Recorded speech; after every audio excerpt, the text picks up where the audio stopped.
మన దేశవ్యాప్తంగా ఓట్ చోరీ జరిగింది అని మన నాయకుడు రాహుల్ గాంధీ గారు బయట పెట్టడం జరిగింది.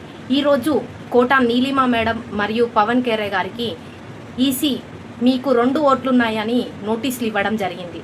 2017లోనే కోటా నీలిమా మేడం గారు ఫామ్ 6 నింపి నేను అడ్రస్ చేంజ్ అవుతున్నా అనేసి చెప్పడం జరిగింది.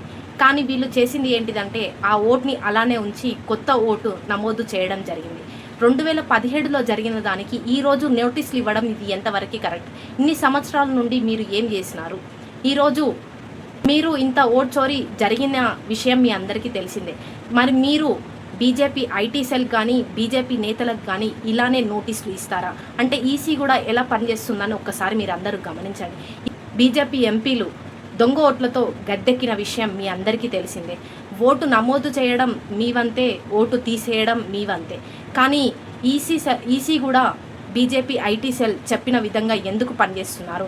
మీరు ఎన్ని కుట్రలు చేసినా, మీరు ఎన్ని కుతంత్రాలు చేసినా మా నాయకుడు ఓట్ చోరీ దాని మీద మా నాయకుడు రాహుల్ గాంధీ కాంగ్రెస్ పోరాటం ఎప్పటికీ కొనసాగుతూనే ఉంటుంది. మీరు చేసిన దొంగ పనులు, మీరు చేసిన లంగ పనులు ఎప్పటికప్పుడు మా నాయకుడు బయట పెడుతూనే ఉంటాడు.